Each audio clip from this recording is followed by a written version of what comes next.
everyone. Good morning for the ones in Los Angeles, America, wherever you were, or good night for the ones on the other side of the world. I hope you had a good day, good morning, good night, etc. So today is the third part of my European Ex-Scientologist interview, and tonight it will be with Bianca, also known for her channel is Scientology Rundown, and I forgot now the name, her handle, but it's actually in the description of the video of this live. Okay, I'm just gonna quickly go in here. Hi Samuel, hi Irishman, thank you for joining. Oh, hello, darling. So we're not gonna wait too long, and we're gonna start and add Bianca to the stage, to the Streamyard stage. Hello, Bianca. Thank you for joining me.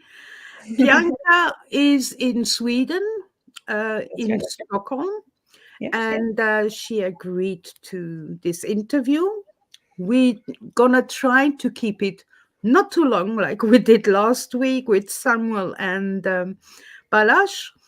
How are you doing today, Bianca? You okay? Yeah, I'm okay. Yeah. You okay? Yeah. So for the people in the chat, as for the ones that are here at the moment, they know me. I'm distracted very easily, so I gonna remove. Well, I'm gonna hide the chat. Fluffer Squirrel should be coming in any minute. She will keep an eye on you guys, and then we will do a Q&A at the end with Bianca. Yeah. And let's start this. Let me just remove the comments. Here we go. Don't we look beautiful? Well, you more than I do. Okay. Sorry, I have to look at my notes because I forget a little bit. So people don't know. I don't know much about your life, but I think you were born and grew up in Scientology. Yeah, that's right. I was born into Scientology, and I was raised in the Sea Org at Flag, At Flag in Clearwater, Florida. in Clearfield. Whoa. So which generation are you? Second, third? I'm a second gen, although we are multiple generations in my family. My grandmother was in, both my parents were in, but my mother and two of her brothers got my grandmother in. So that's why I say I'm second gen. I'm not third gen. Yeah. Oh, I get it. I understand you now. So your mom and your and her brothers got her into Scientology. That's why Yeah. you said, I get you. I get you. Yeah. Thank you. And how did you come to be in Clearwater? Okay, so I was born here in Stockholm, in Sweden, and my parents had been Scientologists for over 10 years when I was born, and they were recruited to the Sea Org. And so when I had just turned 2 years old, they were recruited to the Sea Org, and they packed up and moved us to the States. And my mother was posted at Flag, so that's why I grew up there. Yeah. So, and your dad was there as well, or was he moved somewhere, or did he go somewhere else? Yeah. So when they were first recruited, they were recruited to do auditor training, and that was supposed to be done in California. And so we moved there. So my mother, my father, myself, and my older brother to California. And I don't know why or what happened, but within like a couple weeks, I think they sent my mother to Flag, and myself and my brother went with her, and my father was in California, I think, for a couple months, and then he blew from the LA org, and showed up at Flag because he wanted to be with his family. All right. Then, but because he blew, he was sent to the RPF, the Rehabilitation Project Force. Mhm. And after a short while there, he decided to leave. So that was all, I think, within 6 months of us, of the family going into the Sea Org. So I did not grow up with my father. He lived here in Sweden during my childhood. So when he came back to Sweden without the three of you, was he still a Scientology? No. Just he left. Yeah. That's interesting. Sorry, I mean, wow.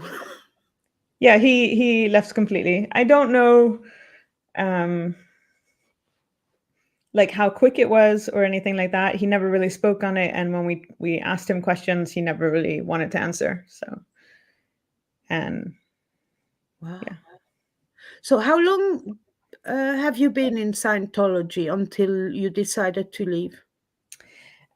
So I grew up in the Sea Org, and I left the Sea Org in November 2001, when I was just a few months short of my 20th birthday.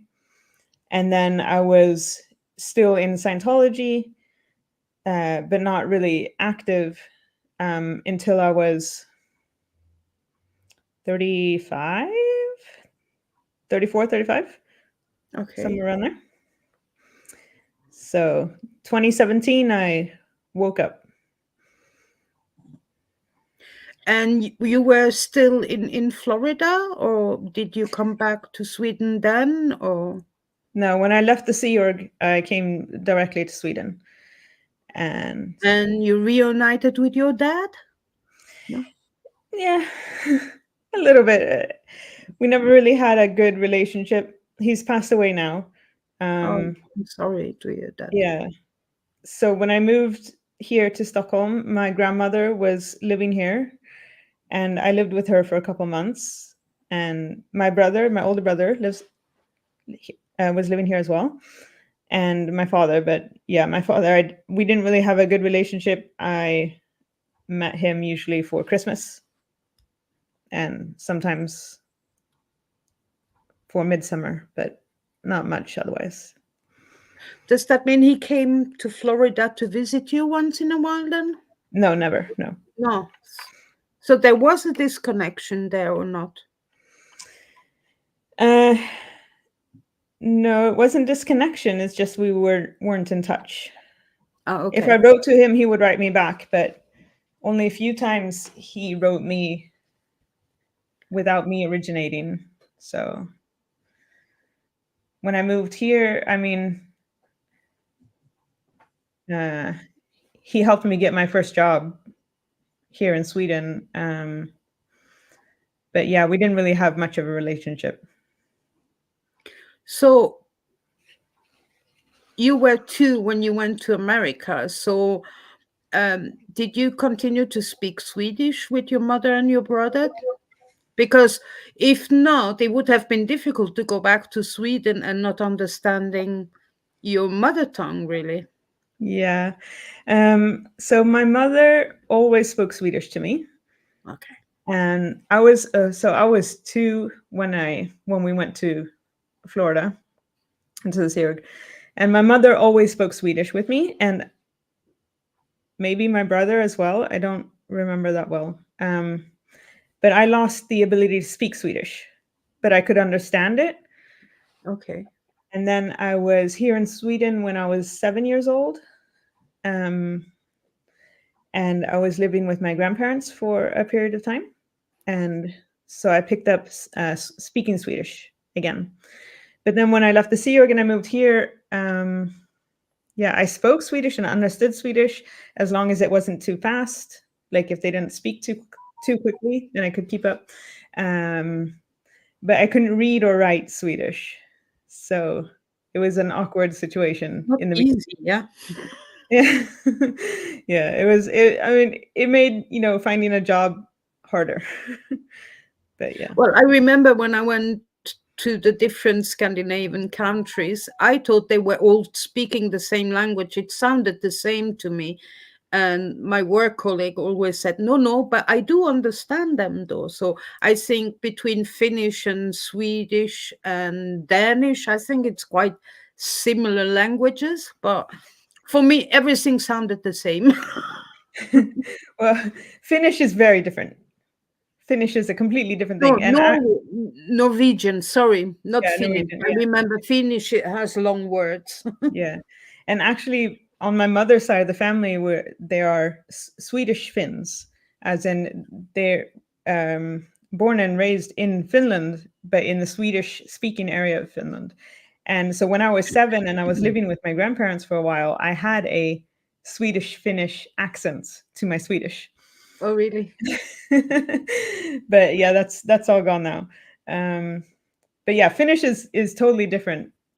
I can understand a little bit of Norwegian and a little bit of Danish, but not as much as someone who's grown up with Swedish, if that makes sense.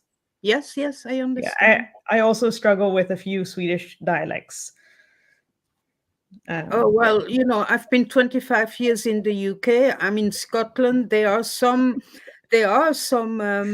places in England and in Scotland where I'm like, what? Yeah. You know, I mean, the first year I was in Scotland, even at work, I was like, I don't understand what they're saying. They talk too fast. I Yeah. thought I would have to go back to England, but now it's normal, you know. Yeah. So I understand that. And Swedish is much more, I think, complex language as well, right? Compared to No, English. No? no, Swedish is, I think it's compared to English, it follows its own rules. Whereas English can have, um, English just breaks all the rules all the time, but Swedish, for the most part, follows its own rules. So once you've learned the alphabet and once you can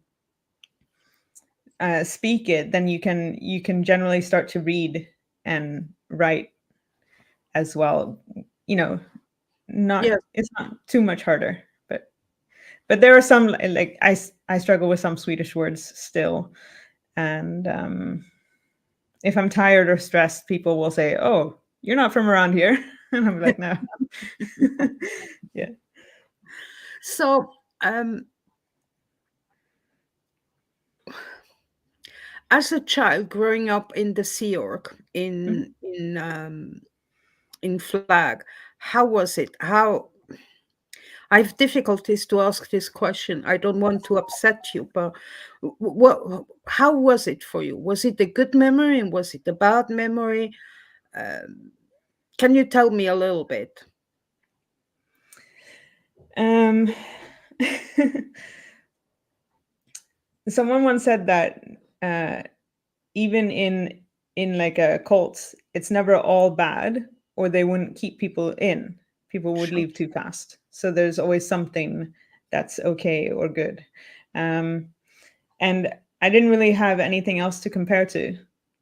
My Oh, brother, my brother is 5 years older than I am, so he was 7 when they joined the Sea Org, and he had something to compare to, and he did not like it there. So he actually left after 5 years and moved back to Sweden to live with my father.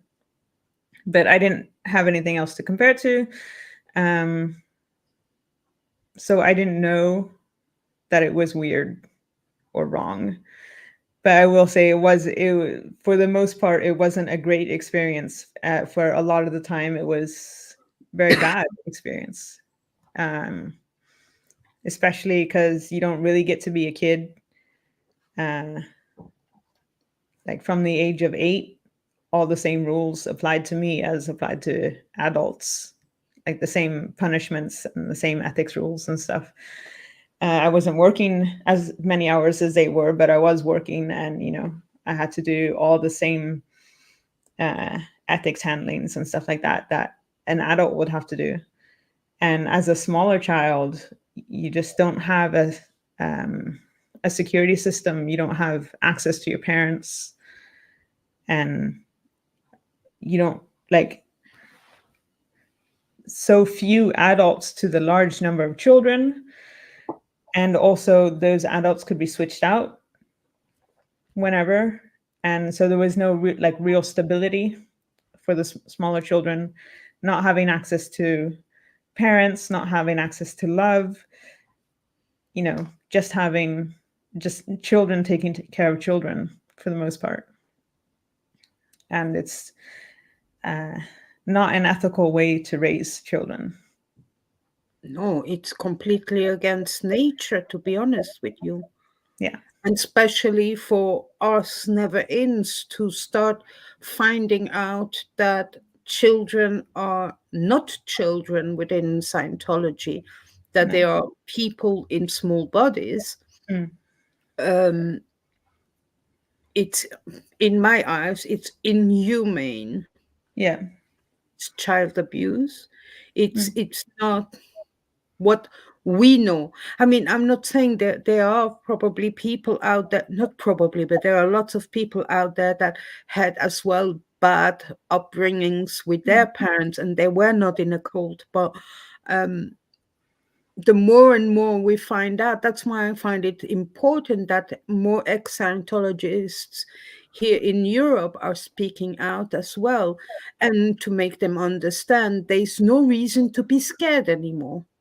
Because there's an entire world watching you guys now, and we are here to help and to try the best to keep you safe and to get whatever government in the world to open their eyes and start taking their fingers out from where I think. Not gonna say it because I'm trying to be ladylike. But you understand what I mean? And I know I can't do it on my own, but I am so grateful that I already have 4 people that accepted to be interviewed. And I hope more people will come, contact you or contact Samuel Balash or Ludovic, and that we can do more of these interviews. And because I have never been in Scientology, I can ask you more questions to understand better, because you all have different I can't find my words now. You lived your life in Scientology completely different. Yeah. So you were actually not even in Europe, you were in America for a certain time. Samuel was started his life in Scientology in Switzerland and went to or was sent to the UK. Balash from Hungary, was it Hungary? Yeah, to Denmark. You see, it's all different, but you're all Europeans and you lived it different ways. So that's important that we can get this word out. Look, if I trigger you in any way with what I ask, my questions are very simple in general. And I just ask some other question in between, depending on what you're telling me. Okay. If there's anything that upsets you, tell me. We're not going to go down that route, okay? Yeah. That for me, it's important that you stay happy, okay? Sure. So you said around the age of 8 you started working. So what kind of, I asked that all of you guys, what kind of jobs did you do while you were in the Sea Org? Well, from the Cadet Org, so when I was young, so the very first type of work I did, I was 7, and what we did was the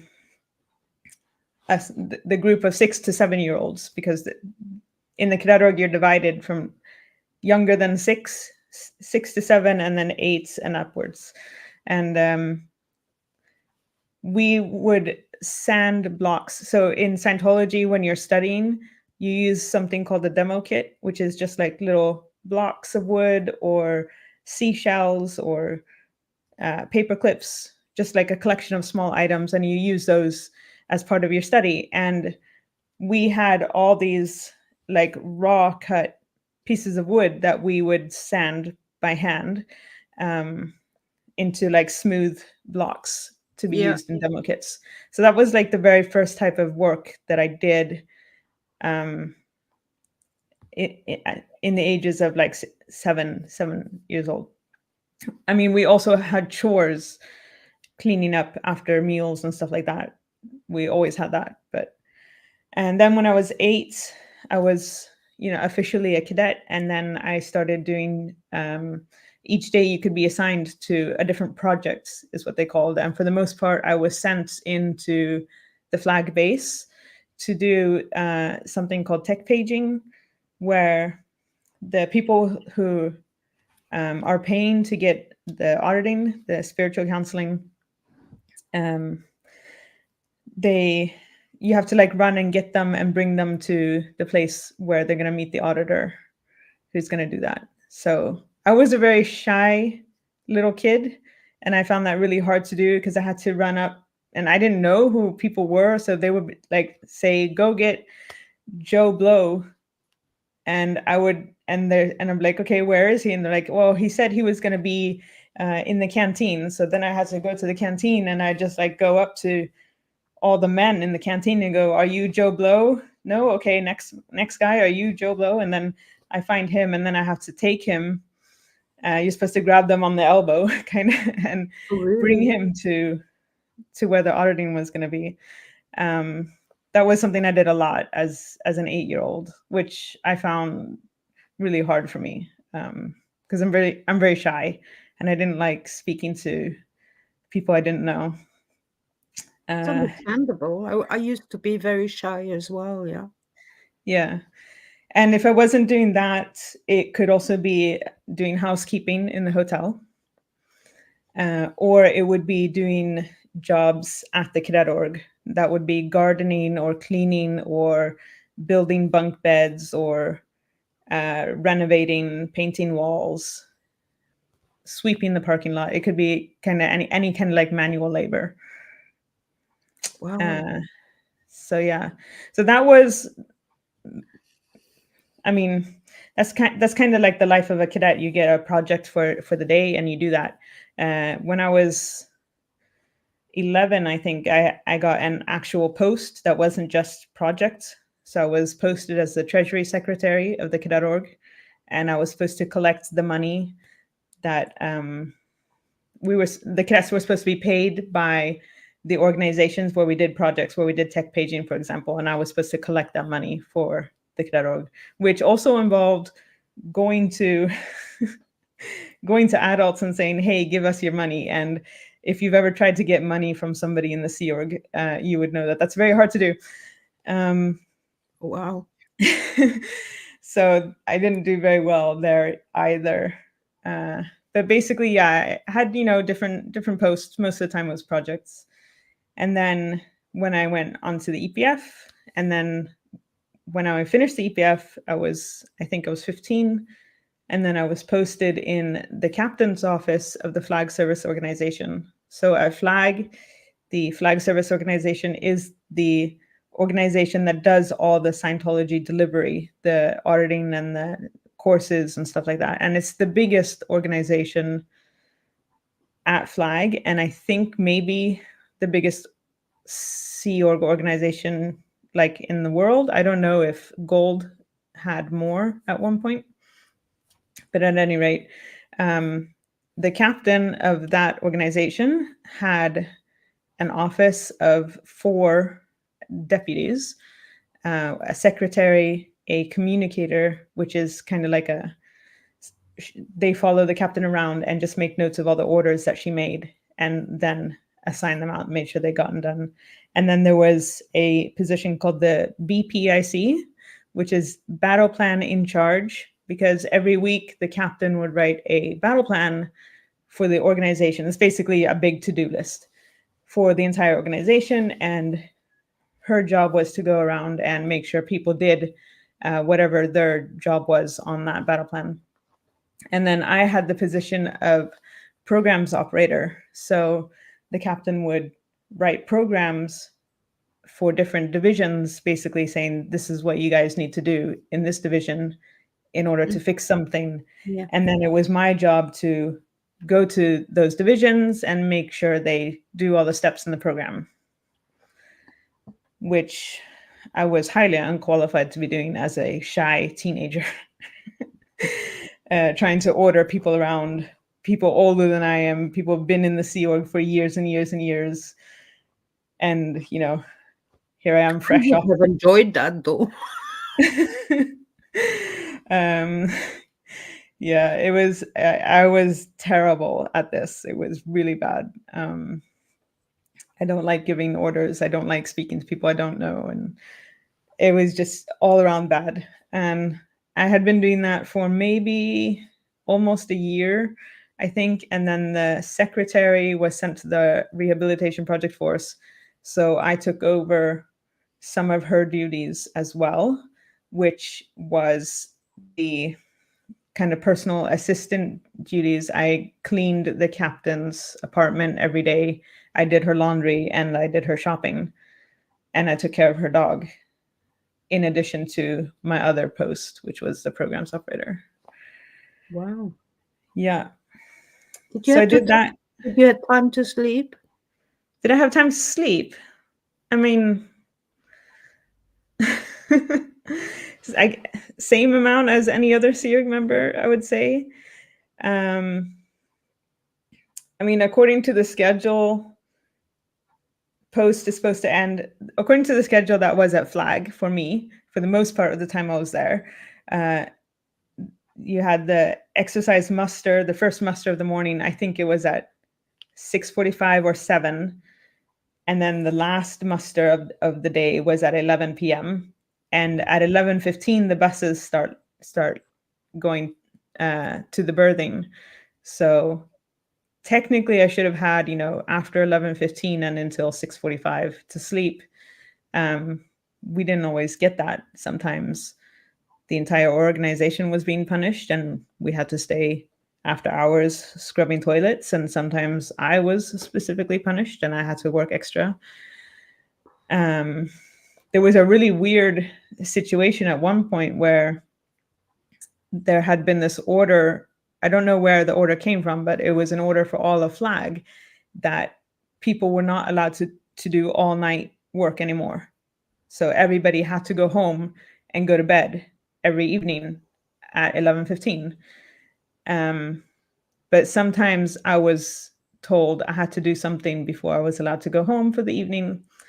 And so that would be like 2 different orders. And I would, so many times I had to hide under my desk when security went past to check if everybody had gone home.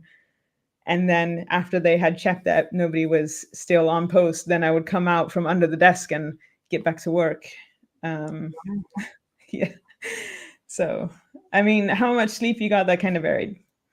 I was also, I don't know if I experienced this as well when my daughter was quite young. If I'm doing something all day that I don't really am enjoying or feels like a lot of work, the second I'm off that, then I just like wake up and I have a lot of energy and I'm like, oh, I can do whatever I want now.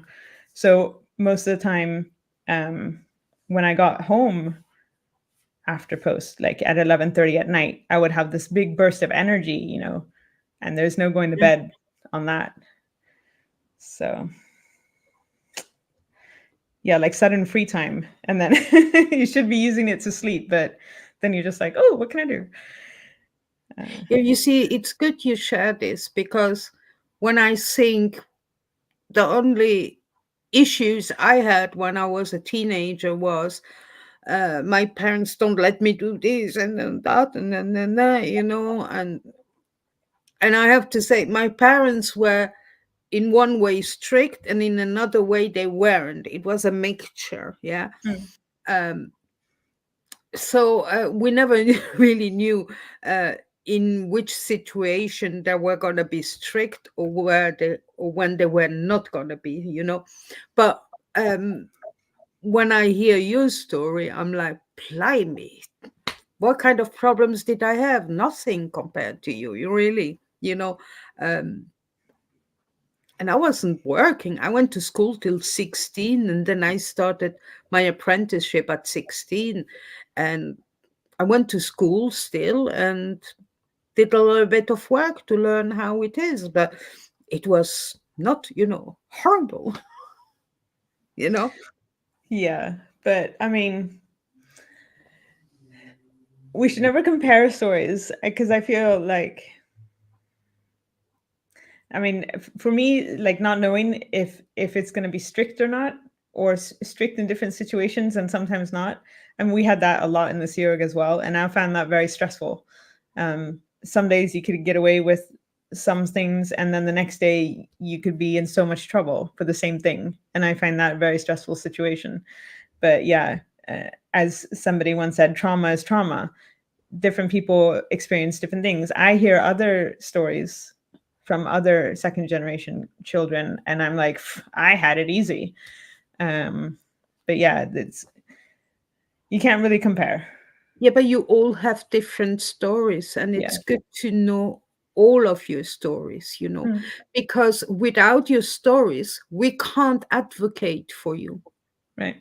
Okay, we Yeah. can't tell the outside, well, the outside world, which is your world as well, but the world or the governments, the politicians, etc., etc., what is going on. Without your stories, we can't help, we can't do anything. You know what I Yeah. mean? And Yeah. that's what I feel it's so important. We hardly have anyone in Europe that is speaking up. But I just want to say in between, I put it in the description of this video as well. One of my favorite video in the entire community is your video. It's 20 minutes. Is what is Scientology? Oh, And it's brilliant. And thank you. for the people who don't really know, or they say Scientology, oh, it's a cult, but they don't know anything. I think it's brilliant. It's not 3 hours, after half an hour, I'm tired and I'm like, okay, I'm gonna continue watching another day. But Yeah. it's just perfect. Oh, And I've thank you. seen you have other videos, they're like, simple and easy to understand. Mm. Because I've said it before in the other interviews, is I'm not interested in the OT levels and all this and that. I want to hear your stories. Yeah. For me, it's more important to hear your stories. Mm. I don't want to hear all this technical stuff, Right. Yeah. because it's inside Scientology. It has Yeah. nothing to do with all these people who have left, have Mm. lived inside there, right? Yeah. So yeah. We're Yeah. I gonna don't. start eating. I don't speak a lot about the OT levels actually because I never made it to OT. So everything I know about the OT levels, I found out after I left Scientology. And so for me, they're not part of my Scientology story. In fact, I'm nowhere on the bridge. I started the purification rundown, but I never finished it. So Yeah. but I grew up in the culture. And so all I can speak to is the culture of Scientology and the very basic fundamentals of what a Scientologist does believe in all across the boards. Yeah. Because I mean, 80% of Scientologists probably won't even make it to OT3 and they don't know about Zenu. So, and for me, that wasn't part of my Scientology story. That was part of my waking up. Well, So, he made, well, when I say he, Elron Hubbard hmm, made sure to keep that a secret. That's why you yeah, have to go up the OT levels to finally find out. yeah, And because I suppose for the most that were either born in it, raised in it, or even joined at some stage in their life Scientology, um, they don't know anything better. So Xenu, okay, I suppose yeah, you're just gonna accept it because it's written there. You went all these OT levels to find out. So hmm, there's a reason for it. You're not gonna questioning it, I suppose. yeah, I mean, you yeah. don't know because you didn't go up the ladder, but I for mean, us, it sounds really stupid. yeah. You know? Well, I remember also when I would mention, or the very few times, I did not speak about it often. But when it would come up and I would mention that I had been in Scientology, and people would ask me about the aliens and the Zenu and the H bombs and the volcanoes, and I would be like, "What are you talking about? That has nothing to do with Scientology," because I would never got there. So yeah, I don't speak about it a lot on my channel just because that wasn't part of my Scientology experience. Of course, No, I that's find fine. it interesting. When I first discovered it, I found it very interesting.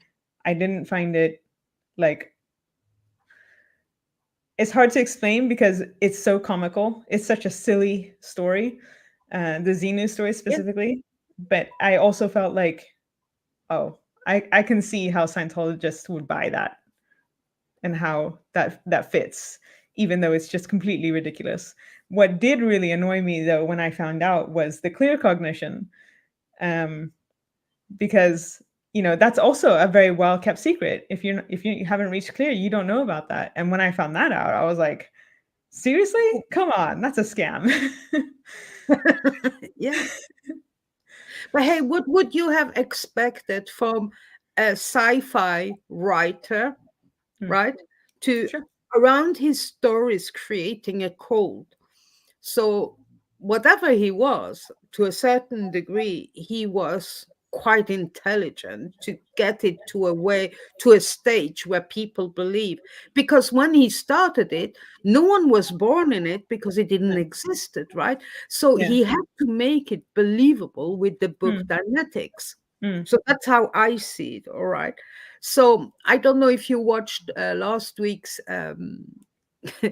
interview with Balash and Samuel, but I was hmm. asking, I think, Balash about, well, why do the Scientologists believe that L. Ron Hubbard is coming back, and where do they think he is now? And Balash said, well, he's on target too. Yeah. So I said, okay, let's do a calculation. When did he start the cult? When did he die? So Target 2 is finished. So it was about 30 years between he started the cult, he died, 30 years, another 30 years. He's on Target 3 now. I mean, I don't know, because Target 2, I mean, the goal is to clear the planet, and Scientology has been around since 1950, 2, 50, 52. 52, something like that. So that's what, 73 years, and we haven't cleared this planet. So I don't know how Hubbard would do it on his own on Target 2 in 30 years. So I think he's still at Target 2.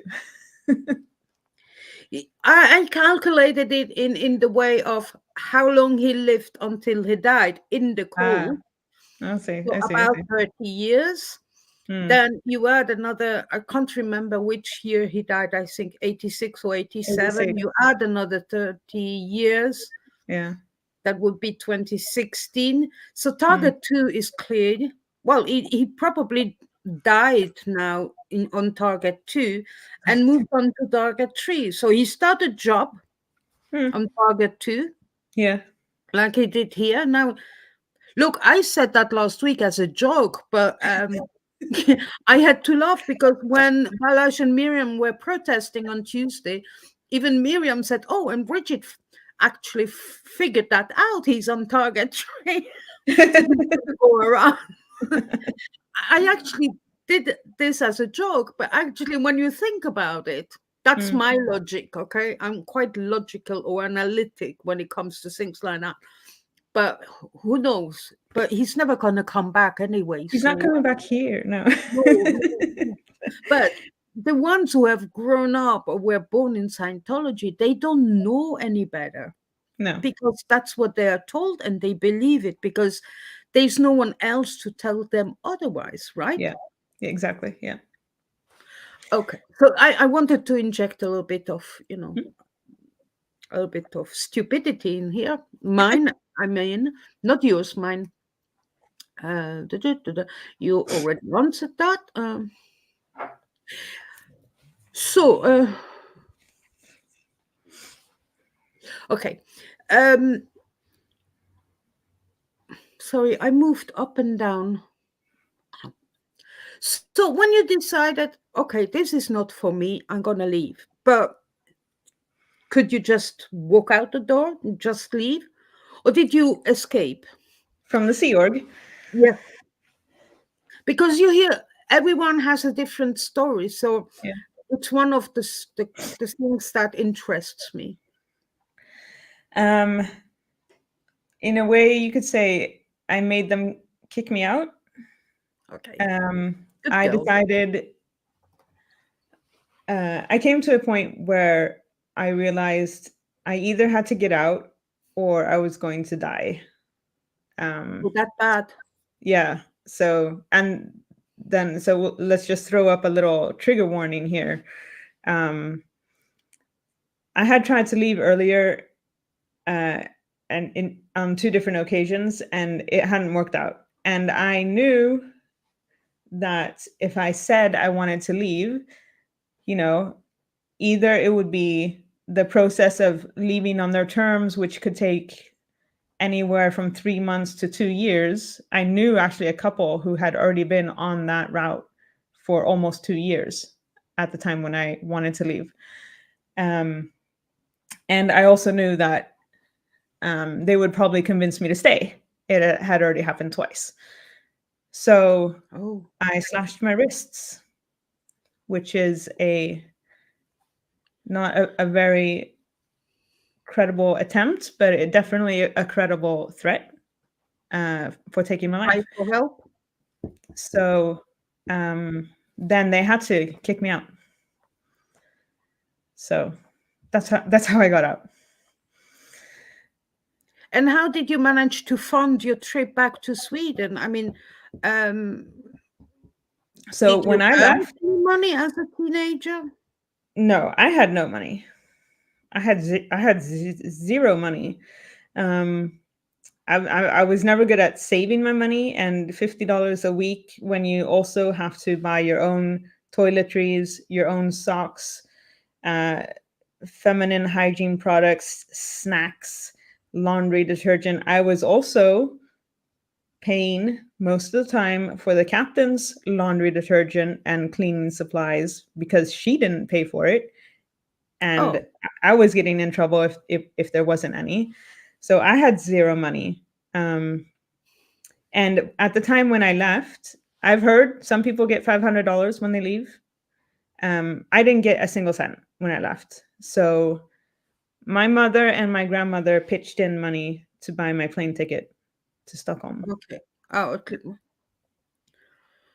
Good. You scared me for a little moment there. Oh, I'm sorry. No. It's just, these are things, that people who have not grown up in a cult don't understand how, even if we grew up with traumas or dramas, we can't comprehend this kind of things. You know what I mean? Yeah. Anyway, let's continue. Oh yeah. Sorry, I'm a bit slow today. It's Friday. It's Friday and it's the evening. Yes. What caused you, what was the reason that you decided to actually speak up and speak about your experience, what happened to you, and publicly share your story and have your own YouTube channel? Yeah. How did that come? So I think quite a few different things happened. After I woke up, realized it was a cult, and I obviously had a lot of childhood trauma. And then when I added to that the fact that it was all a lie as well, I got very angry. And I had this like incredible need to speak about what happened. And what I did was, so I go to a support group for people who have left cults, and they were contacted Mhm. like just a couple weeks after I had woken up from a reporter who said he was doing a series on different cults, and he was wondering if anybody would like to tell their story. And I said, yes, I will do it. And so I did an interview with the newspaper reporter. I did it anonymously. So my name wasn't there. There was no pictures or anything, but I told my entire story. And when that article came out, I was immediately the number one suspect as the person behind it, even though it was anonymous and they couldn't pin it on me. They thought it was me. And then what happened was they started restricting my mother's contact with me. And they told her that there was an article and that they thought that I was behind it and they had to figure it out. And until they figured out who was actually behind it, she wasn't allowed to contact me without reporting on everything that I said. And she also wasn't allowed to come to Sweden to visit anymore. Oh. So what happened was my brother had a second baby, and then he was going to get married and have a wedding. And they told her that she wasn't going to be allowed to go until they found out who was the actual person behind the article. And between that article coming out and at this point in time, it had been already like 4 years of her trying to we didn't have a lot of contact because time difference, and she works, insane hours being in the Sea Yeah. Org. But added to that contact that we did have, she was constantly trying to get information from me to see if I was the one responsible for the article or not. And she was like questioning my brother and stuff like that. And she was reporting things like when I would say something that was even maybe not directly negative, but something negative, she was reporting that, which made the whole relationship a bit more strained. And then when it was a month left to my brother's wedding, and she still hadn't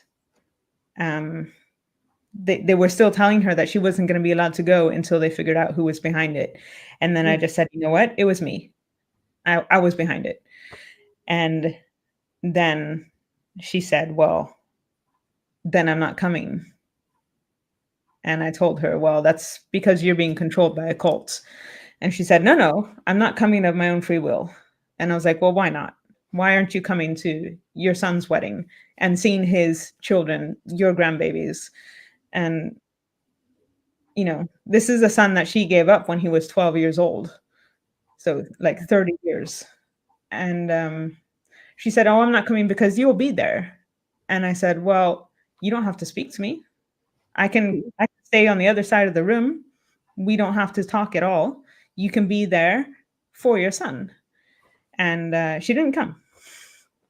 And that's when I kind of decided, what's the point in keeping quiet? Then at the time, my brother did not appreciate that this had happened. And he was kind of like, I don't know, like, do you really need to be going out with this? And so I kind of like waited for a while longer to see if like this need in myself to come out and tell my story and not hide it and not play by their rules anymore. If that would like maybe go over as I was getting therapy and as I was, working through it. So I let it sit, for another 1.5 years. And then I just decided, no, I don't want to play by their rules. I'm going to do me. And this is part of my past. So it's coming out. And so I did it. Well done. Well done. So your mother is still in Florida? Yeah. So she's still a Scientologist, and She's I still suppose yeah. because you spoke out, you're disconnected and you're an SP. Yeah, she disconnected from me when she found out I was the person behind the article. Behind. So, And what is her relationship to your brother? they speak. They have, yeah. They speak and email, and he actually visited her last spring in Florida because she's still not allowed to come to Sweden because I live here. So Sweden is big. I mean, it's a big place, and he's not even living in Sweden at the moment. He's living in another country at the moment. But yeah, she's not allowed to travel because I might be there. So he went and visited her. wow. Yeah. Sorry, Yeah. I thought I saw a light coming through my window, but it must be me. There's no fire, nothing. No, well done. I mean, it must have been hard too, though, because until the age of 20, you were around your mother, or were you separated from her during the time you were living in Scientology? So generally, the children and parents don't live together for the most part. I was lucky in the fact that until I was 7, my mother was actually posted as the nanny. So she was taking care of the children, myself included. Okay. So until the age of 7, I saw her for most of the days because she was taking care of me and a whole bunch of other children. But she was reposted when I was 8 to a different job, and after that point, I only saw her one evening a week, Friday evenings. So, yeah, and then after I did the EPF, the boot camp, and started working, I saw her even less. So, Yeah. Oh my. Now, my last question, I'm just struggling if I should ask you or not, but you can always how ask, did and I'll tell you if I don't want to answer. yeah. Well, it's not too heavy, but I'm wondering how did you, or how does someone who lives a cult establish themselves or re-establish themselves in a world they were told was bad? Ha- You know, well, you already told us about you go to a group specialized for people who left cults, but how was it for you? I mean, it must be difficult because all the time you're in Scientology, the outside, if you're a staff member anyway in the Sea Org, you're being told the outside world is bad. We are horrible people out there. So, Yeah. and mentally as well. Yeah. How difficult has it been for you? I would say it's very hard. It's not something that you do overnight. It takes time and patience and a lot of work. And then it will be different for everybody as well. So I grew up in the Sea Org. I had never really interacted with the real world Yeah, in exactly. any large scope. I have gone to a public school when I was very young, but I only had like 2 years of schooling in a public school, and I have been here in Sweden once when I was 14. So there was a little bit of interaction with the world at large, but I came into a world where I knew nothing about it. I didn't know how to look for jobs. I didn't know how to do my taxes. I didn't have a bank account. I didn't have an ID. I had nothing. And I mean, luckily, when I left the Sea Org, I didn't leave Scientology at the same time.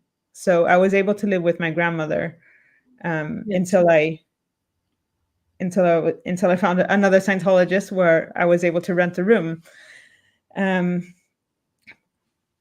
So I had like there was a bit of a landing for me to land on, But I had to build my social network from the ground up because Exactly. Yes. yeah. And for somebody who leaves Scientology, now when I left Scientology as the belief system, I had already built up my life from the ground up. That part was already done. And so I lost my family, but I didn't lose my social network because the family I lost also don't live here in Sweden. Yes. They're in the Sea Org, at Flag, or in Copenhagen, or they live in Copenhagen, and they weren't very involved with my life. So I had already built up my life from scratch. I had zero schooling as well. I had to go back to school. I had to learn how to read Swedish and write Swedish, and then I had to go to school and get a basic education, and then so when I left the actual belief system, I had already built a life. And it would be harder if I had left Scientology as well as the Sea Org at the same time. I would have probably been on the streets. I wouldn't have had anybody to go to. I wouldn't have had anywhere to live. And I probably would have been homeless for a long time until I figured out that my life. It takes time and it takes patience, I think, a lot. And Yes. I've been through various iterations of building up my network, my social network, and building up my life. And sometimes it's gone good, and then sometimes it's like, it crashes and you have to start again from the start. Yeah, it's it's emotionally exhausting, but if you stick it out, you'll get there. Yeah. I don't know how you managed all this, but I understand that luckily for you that you only left the Sea Org, and you had, so your grandmother, that was that you moved to in Sweden, that was your maternal grandmother Yeah. who joined Scientology too. So she was still a Scientologist when Yes. you came back Yeah. to Sweden. Okay. So you didn't really, when you left the Sea Org, you didn't really get disconnected from your grandmother. Well, no, not your grandmother, because you lived with her, but from your mother. It's only when you started speaking up. Yeah, exactly. Yeah.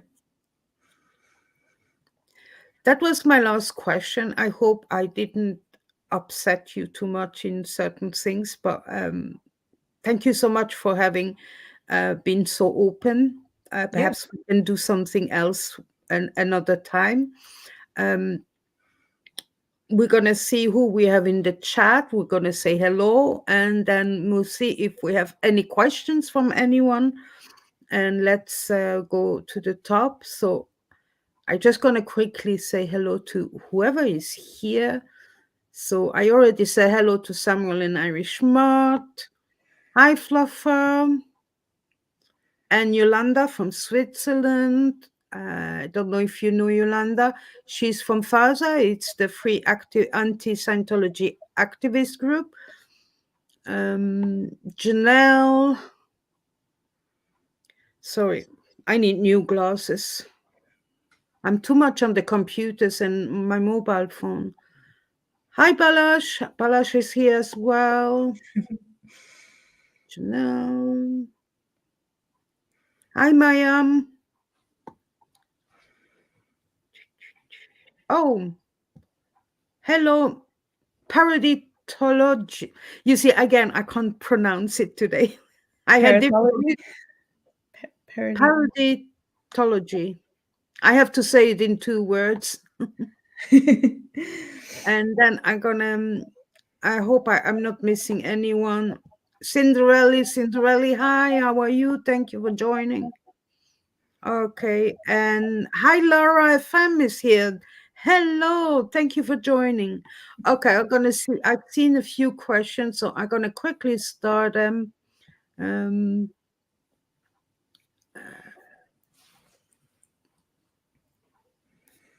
I love getting questions, so let's do questions.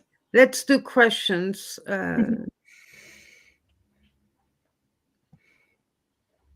Well, I'm going to put some comments in as well because Yeah. but my problem is sometimes I have to remember what were we talking about when they put that comment in. Yeah. So that I remember. So Janelle says 8 is so young, such a small child. Yeah. Yeah. Yeah. Hmm. Oops. Sorry, I don't have my mouse here. My mouse is broken, so I have to use the touchpad, and it's Oh, annoying. that makes it hard. Okay, they're saying hello to each other. Okay, okay.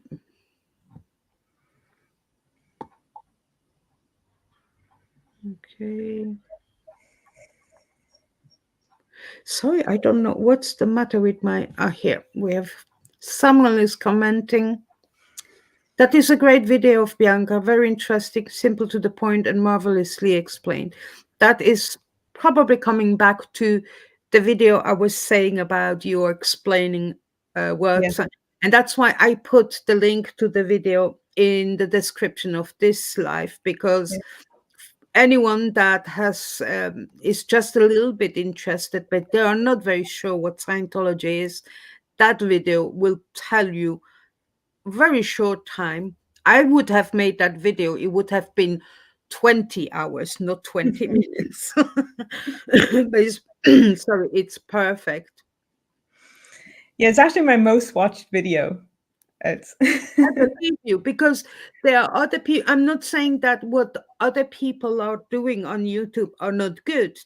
Everything is good. yeah. But I have I thought when it's simple, you understand better and quicker. Yeah. And like I said, we don't need to know all the, the Yeah. OT levels and all these technical things. So let me see. Let's continue because I know your time is. Um, oh, here. Yeah, that was something that struck me too. Hearing about child hiding from security so she can keep working into the night touched my heart. It shouldn't happen. I Yeah. totally agree. Yeah. A very stressful situation, I will say. Look, if we would find out that a child who has to hide from anyone to be able to continue working, Mm. uh, I mean, outside Scientology, this is Yeah. actually a criminal case straight away. It doesn't matter in which country it is, and this person would go to jail straight away. Oh, we have a question from Samuel. Did you know about the implant station behind the moon? And did you also think to yourself that he was such a good fiction writer because he can remember all of his past lives? So I knew about the implant station. I When don't I know. was I knew it the first time, so. Oh, okay, okay. So uh in Scientology they believe that when your body dies, when you drop the body, Mhm. then your your thetan goes to the implant station where they wipe your memories from the lifetime you just ended, and they also Ah. feed you like this hypnotic stuff, and then they send you back down to earth and you're reborn in a new body. Now, I never remembered it being on the dark side of the moon. In my mind, it was like okay, this is going to sound really funny, but if you've seen the movie Spaceballs, which is a parody of Star Wars, Yeah, but a long, long time ago. So, there's this very big vacuum where they're oh sucking yes, up the air. That's kind of what I thought the implant station was like, because it would like, in my mind, it sucked you up. You couldn't get away from it. Yeah. So it maybe wasn't the shape of a vacuum, but so his that's what first I thought. question, I understand the second part of his. Yeah. So, Um, um, I never thought he was a good writer. I love reading books. Books were my they escape. were my lifeline through my entire childhood. I love to read, and I also really like fantasy. Not as much science fiction, but I do read quite a bit of science fiction as well. And I never thought his books were great or good. I also struggled a lot with his nonfiction writing, like the policy letters and stuff, because I always thought he had such a convoluted way of expressing himself. I found it really hard to understand, which is why I was a horrible student in Scientology. But I read as much as I could of anything else. And in fact, when I was being kicked out, they checked my backpack, and I had library books there from a young adult fiction series, and I had figured out how to get, because the public library is just across the street from the sandcastle, and I had figured out a route to get there without being seen by the cameras. So I was sneaking over to the public library and borrowing books once in a while. And when they found in my backpack that I had like 4 library books, they were like, "Where did you get these books? What are you doing? Why are you reading this bullshit when you should be reading Scientology?" And I was like, well, this is so much better. Yeah. Wow. Yeah. It's a. I've never read anything from him. I didn't read Dianetics' book either. I did get to do the test when I was about 20, when I came to London to do my first certificate of Cambridge. My friend and I, we were walking down Tottenham Court Road, and when you're 20, you're a young woman. Oh, personality test. We like personality tests, right?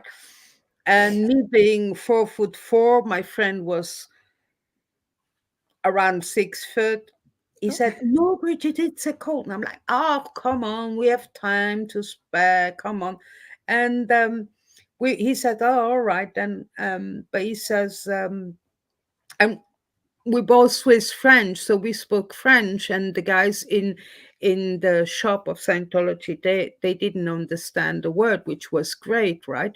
And Jean-Paul said to me, "Well, you're going to see, my test result will be perfect. Yours will be rubbish because you're small." And I said, "Probably, yes." But I was a happy girl, I had fun in London. I stopped going to school actually because I had so much fun in London. And yeah, it turned exactly like that. I was near doing bad to me, I was totally depressed, and I was looking at my friend, and he was like, "I told you so." So that's the only interaction I had with them. I gave them a false address in London. Oh, good. I was going to stay there just 6 months. So, Hmm. that's the only interaction I had. Hmm. Okay, let me see. Janelle says, in the US, we have a department store called Target. Yeah, I know about Target. I've been to America many times. It's Target one, so I think of Hubbard as stuck in the Target fitting room.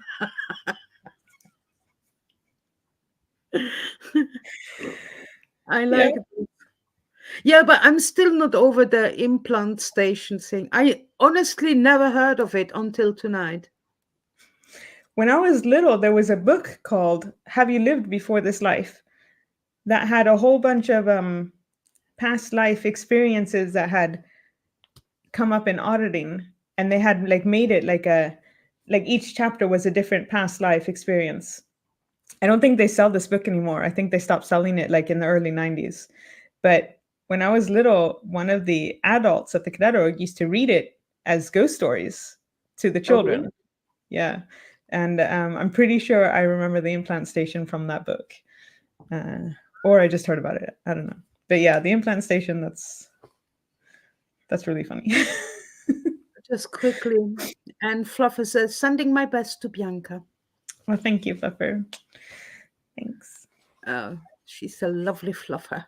Yes. And Irish Mart, I'm so glad Bianca survived the cold and is here today to share her story. I totally agree with you, Irish Mart. Thank you. Janelle, question. Bianca, did you know that taking that action would disqualify you from Sea Org because you got yourself out, and that was so brave? Yeah, that's why I did it. Yeah, because I knew I had to get out, and I knew they would convince me to stay. So I did that as a sure way. Yeah. Okay, that's just a little comment. Thank you, Cinderella.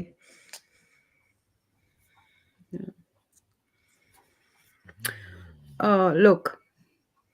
Janelle, I just shared this stream in my community page. Your story is so important. Please, everyone, share it. Thank you, Janelle.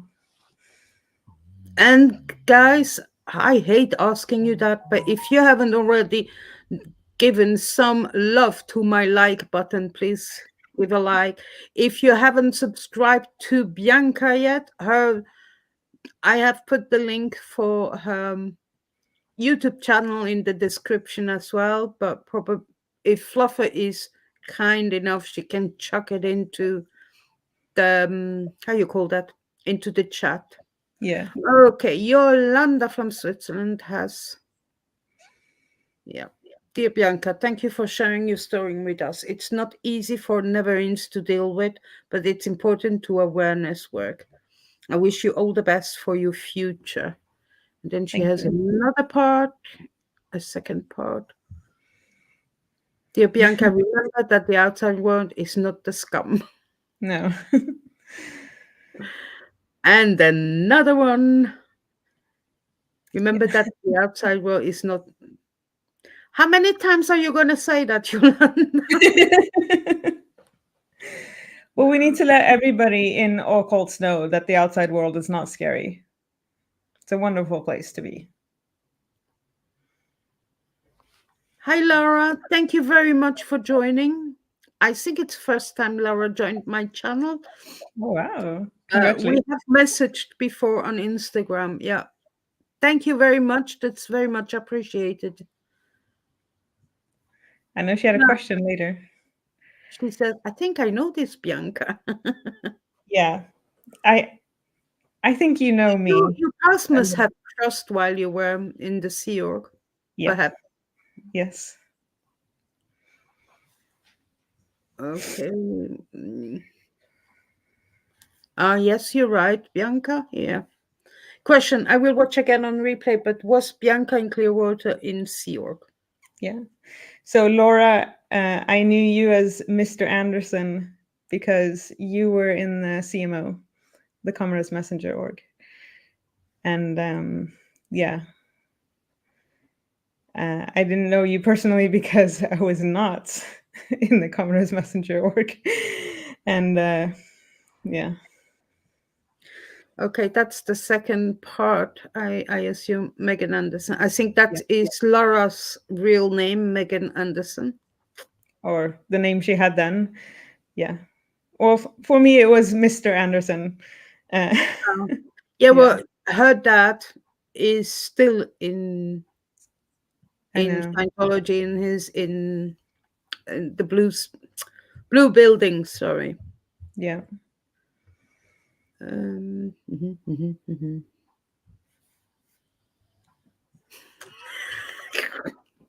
Sorry, Samuel.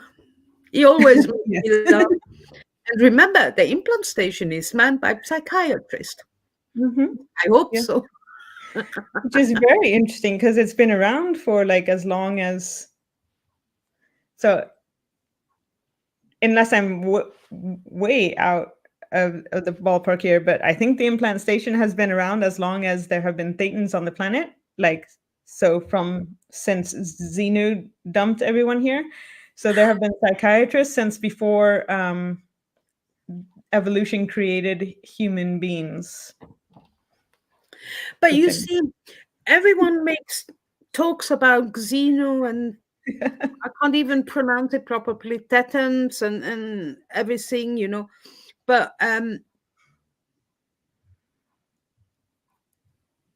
how you actually got to Earth, But us non-Scientologists and never-ins, where did we come from? Did he ever divulge that?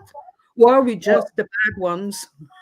All okay. So from what I've understood from the Zenu story, there were a lot of thetans that were packed in ice and flown on old-timey airplanes through space and then dropped in volcanoes and then hydrogen bombs blown up on them.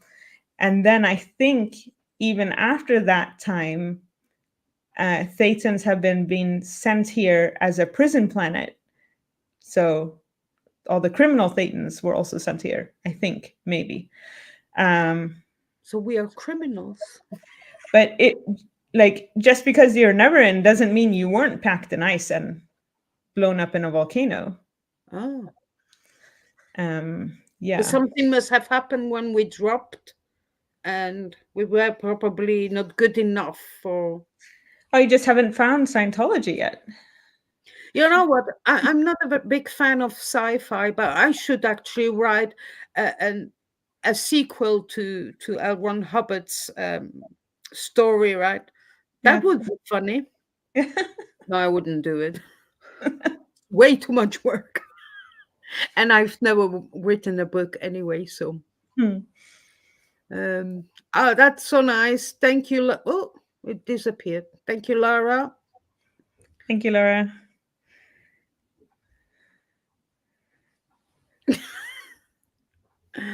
Someone, oh yeah, I read that book too. It had a scary cover of a graveyard. Yeah, it did. Perhaps Yeah. someone could help me to write the book, right? For sure. Someone could help me. We would make it a good, funny sequel to Hubbard's story. Yeah, and he has all the best jokes. So. Oh yeah, and then hello, my darling. I miss the posh English accent. You don't hear that very often anymore. I love all his dirty nun jokes. They crack me up so much.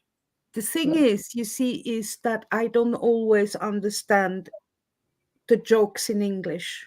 So sometimes, someone tells a joke and I'm like, I laugh with everyone, but up here I'm thinking, and I'm like, why are they laughing? So I don't know if you know the English comedian Ricky Gervais. Yeah. Until 2 years ago, I didn't find him funny because I didn't understand his humor, even though I like, the dry English humor, but I couldn't understand his humor. And now I find him, not everything, but in general, I find him very funny. Because I grew up with one side Swiss German and the other side French television, because our Swiss channels were really nothing special. So I grew up with French television and German television, or even the Italian television as well. So yeah, totally different. So I'm going to stop talking about myself because it's all about you. And we are at the end of the comments. Anyone has any last questions, comments? Ooh. Irish Mart. Gervais is an acquired taste. Exactly. It took me a long time to appreciate and enjoy his humor. Thank you, Irish Mart. I thought I was the only one, but I really took it to the point that English is not my mother tongue. I don't understand it, but it took me a while. I mean, after he finished with The Office, he did a new series where he had practically in every episode, he had a huge celebrity. And there was one episode, I didn't watch everything, but I came across because I love Johnny Depp. I'm a huge fan. And in that episode, there was Johnny Depp, and I can't remember, the storyline, but Ricky Gervais was trying to shove Warwick Davis down the toilet, and Warwick Davis is an English actor who is a dwarf. He's a small person, and I thought that was so not funny. But many years later, I watched an interview with the three of them, and Warwick Davis was crying. He was laughing that much. He thought it was funny. So I suppose everyone sees it in different way. But I thought, I don't get Ricky Gervais here at all. I really liked his series called Afterlife. I didn't watch it because I want to watch it, but when I feel better. Mm. Um, it's because someone who was very dear to me passed away 20 years ago. So um, you're going to say 20 years ago. So when it comes to things like that, and I'm someone who has difficulties to cry in the worst times. Mm. But when I see something that is actually fiction on television, I'm crying like a baby. I don't Mm. understand that. But anyway, um, I know I should watch it. I know because everyone tells me it's so good. Mm. But I'm someone who prefers watching funny movies, comedies and romantic stuff, and I like it when it's you can both cry and laugh in the same. that as well. Yes, yes. So Ricky Gervais's Afterlife, it will make you cry and it will also make you laugh. And there's a stand-up comedian that I really like, Hannah Gadsby.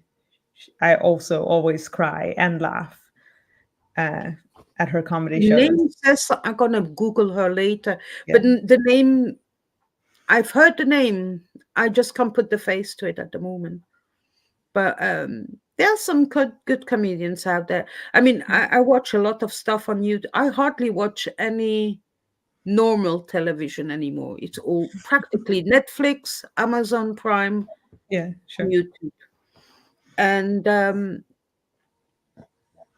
I there are good comedians in America too. And sometimes I tell my friends, "Oh, I watched this program from this comedian so and so in America," and they say, "Never heard of him." And I'm like, huge over there. I Yeah. don't realize, sometimes that they're huge in America, but the rest of the world don't know them Mm. unless you watch them on Netflix or YouTube. Sorry, it's channels like that. So Yeah, yeah. they are not enough at the moment. We need to laugh a little bit more often.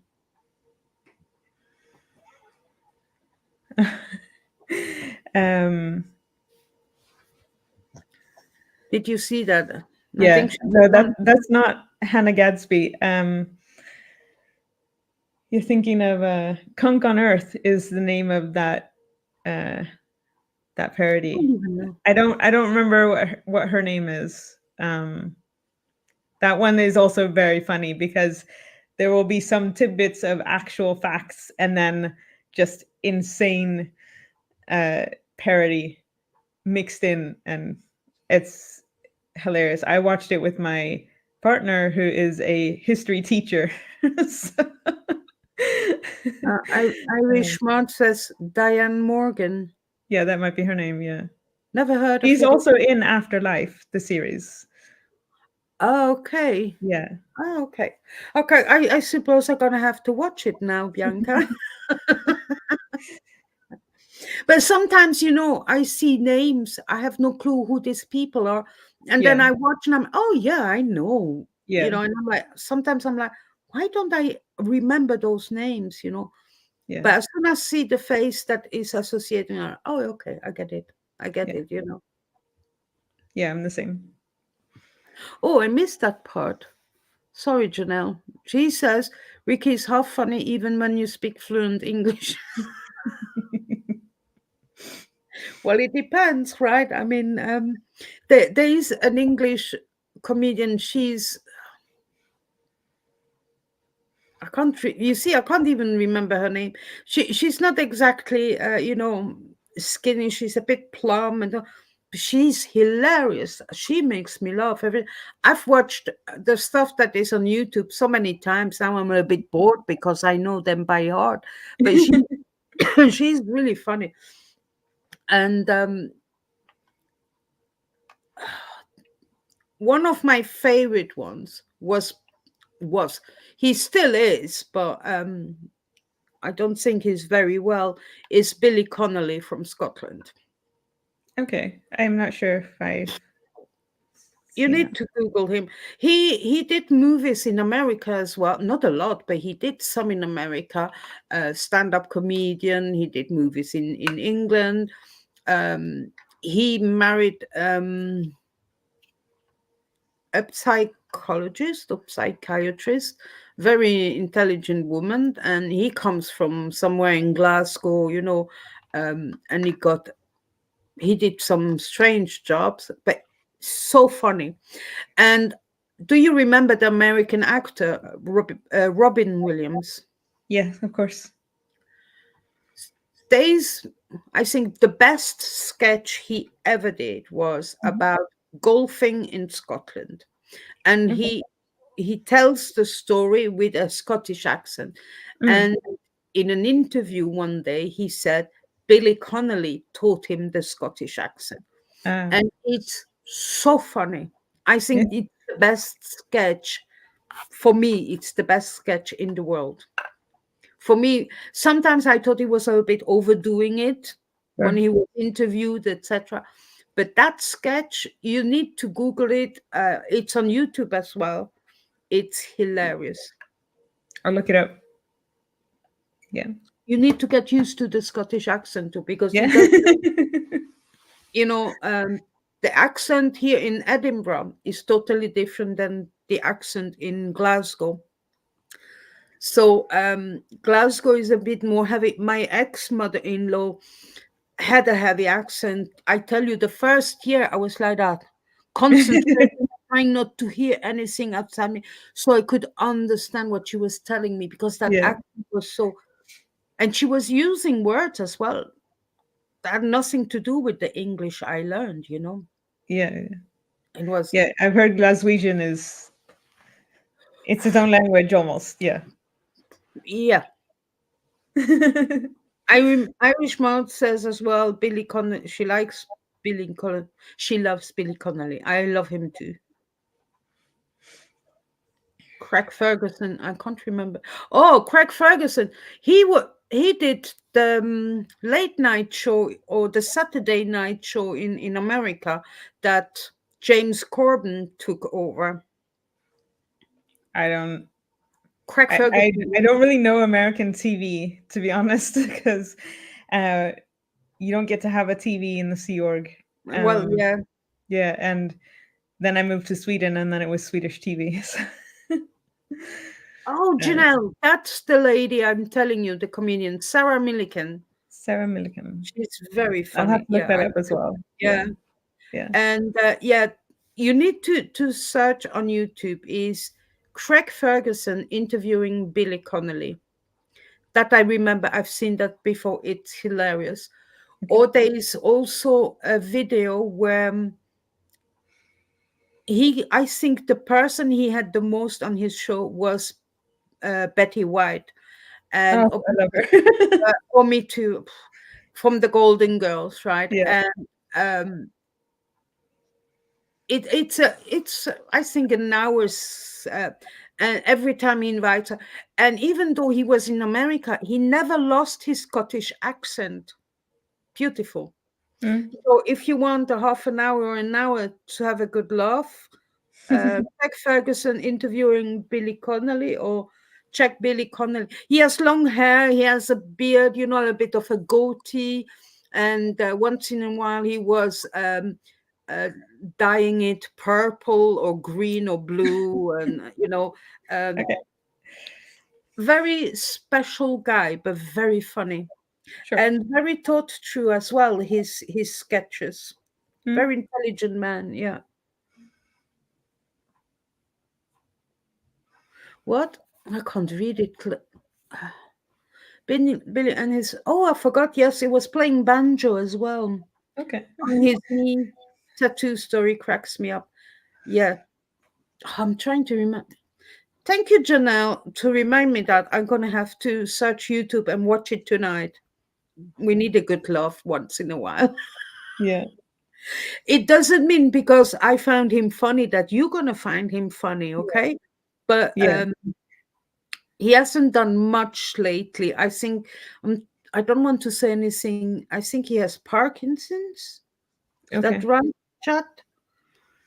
I don't think he has Alzheimer. I think he has Parkinson's. Um, yeah. Anyway, I hope it's 1.5 hours. I think it's just perfect. Yeah. I will have a little. I'm gonna continue have a little chat with my chat. But Bianca, I do so appreciate you to joining me Yeah. and to have accepted this interview. I hope we're gonna get more people to speak out. If you know anyone that would be happy, um, like I said, I don't want to push people. Mm. They say what they want, and if they don't want to, they just have to say, I'm not comfortable, and that's fine. Yeah. But we need more people speaking out. And because if you have only the same people from one country always speaking out, and I'm not saying their stories is not important, they are very important. It's because of them we want other people in Mm. other parts of the world to open up as well. Yeah. And I think Bria wants to say good night to you. Oh, that's so Well, you cute. wanted to come up here. Now don't play the tiger. That's Bria. She's beautiful. And Bria in Irish means beautiful. Yeah, you are Oh, beautiful. yeah, she is Oh, beautiful. her eyes are black. Yeah, okay. And, and my older dog is called Bonnie, which in Scottish, Bonnie means beautiful as well. Yeah.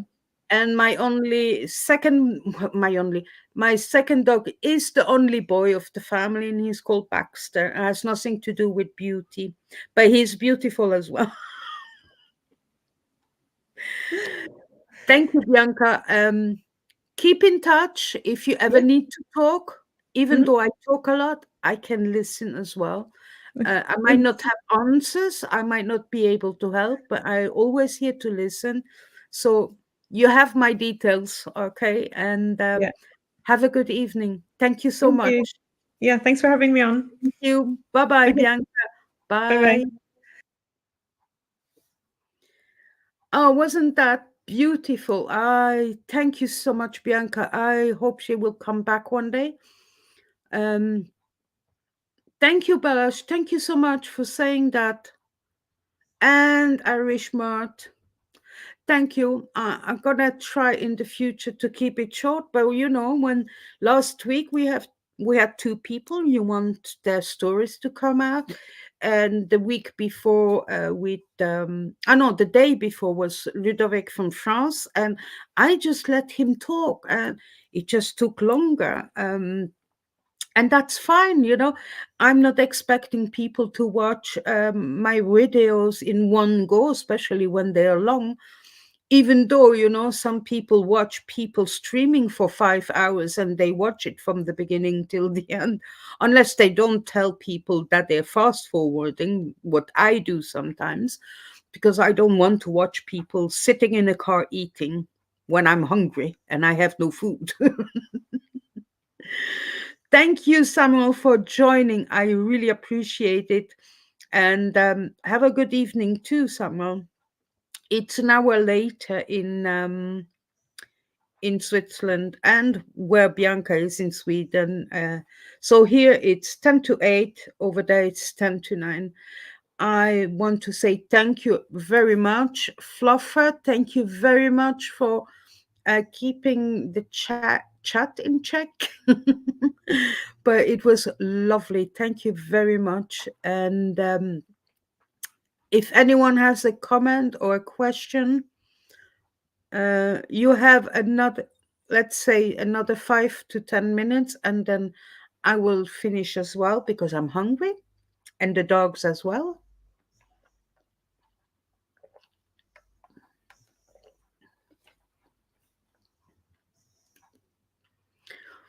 Perfect. Thank you for bringing the stories to light.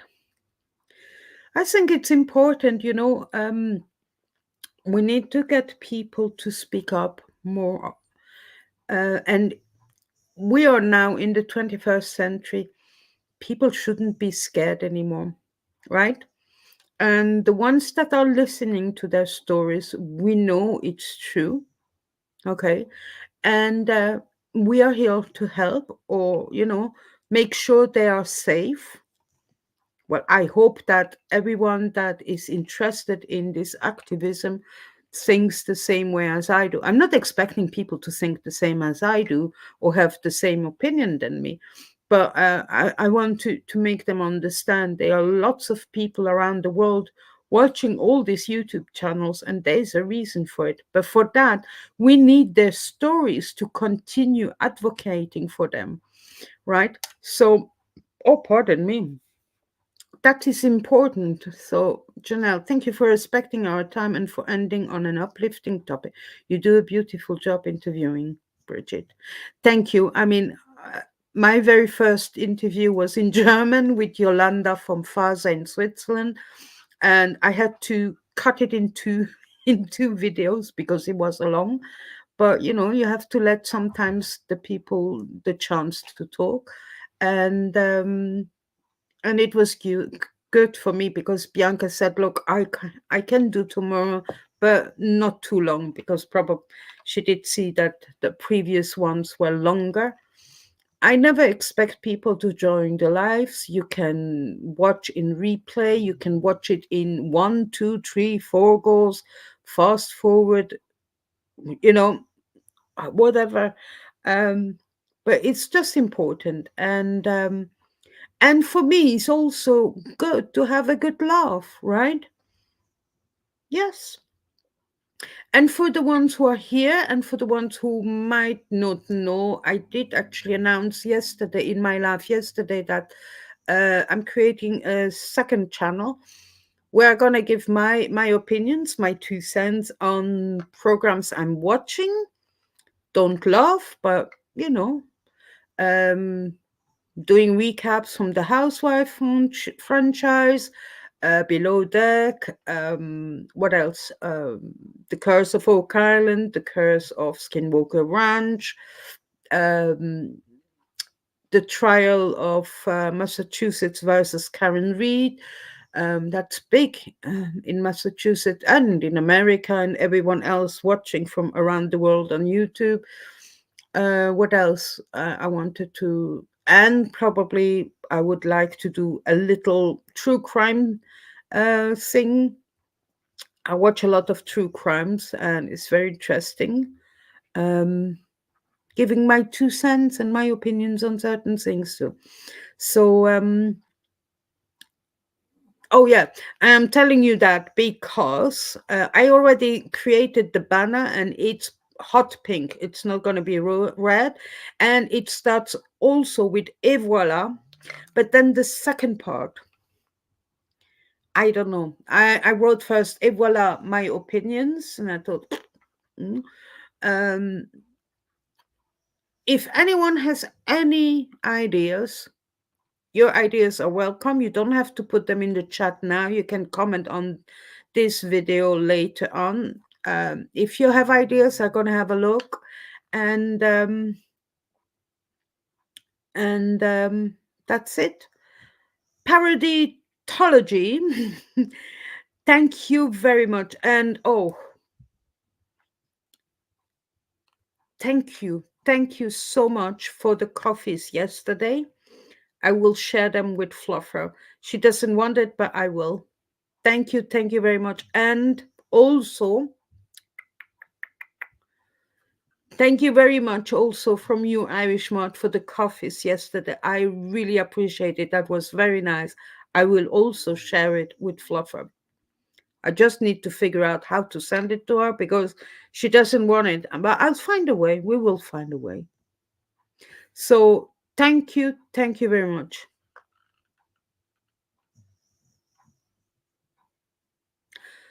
Ooh. Give me a second. I like true crime also. You can count on me to tune in. Thank you, Cricket Cinema. That would be great. Perhaps you can join me one day. You know, um, if you like true crime, there is a channel on YouTube called Law and Crime Network. They do talk about, trials that are ongoing. Not every trial I'm interested in, but and then they have programs about stories. It's mainly in America, but uh, I have to say, and I'm not saying that in a bad way, but the English programs are a bit boring to watch. I don't know why. They seem to use someone who's narrating the story in a way that I'm like, and it's a pity because they are as important stories in England than or in the UK than in America. But Law and Crime Network, they have good stuff on there. Yeah. Ooh, Samuel. Et voilà le review.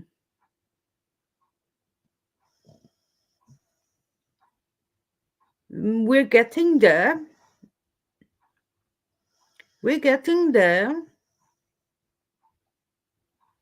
Thank you. I'm going to write it down. I have another two already from Fluffer early on. So I'm going to start writing this down. Et voilà le review. Ah, Irish Mart agrees with you. Ooh, someone I never seen before. Hello. When was the article? Which article? I'm sorry, I'm a bit lost. Stefan Titar? Did I miss something?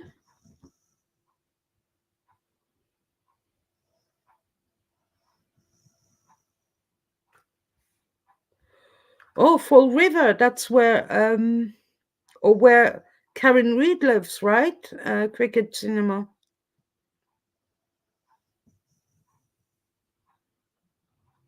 There are many things happening there. There corruption.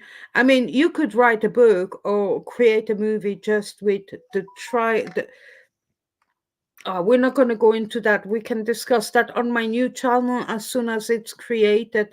I need I need a name. I already created the banner. I need to create other stuff. And I need to create a song as well. And I can't remember, but I think I uninstalled that application to do songs. But Bridget breaks it down. I don't know what I'm breaking down. Oh, is that your answer to Stefan?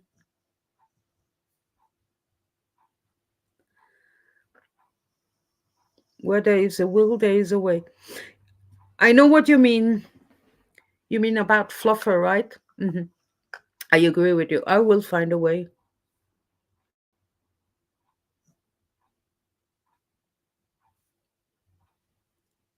Yeah, I know, I know. But sometimes, it's fascinating. I mean, the Karen Reed trial, until it started in April, I didn't know anything about that story. And I started watching from the beginning the trial when it started in April on Emily D. Baker's channel. And Emily D. Baker from the beginning said, well, the entire chat decided we're going to watch the trial as jurors. So we don't know anything about the story, what happened, etc. For me, it was good because I didn't watch any pre-trials, pre-hearings, and I didn't even know what the crime was. And so it was good for me because I could make my own decision with what they were showing me during the trial. So I think on my new channel, I'm going to talk about this because it's interesting. So we are now at 8 o'clock UK time. Thank you very much, everyone, for joining me. If you have more ideas for the new name on, it has to start with et voilà, like here, like you see on the screen, et voilà, and then something afterwards. So put it in the comments. Whenever something comes up, put it in the comments. But I hope by Sunday I can create a new channel.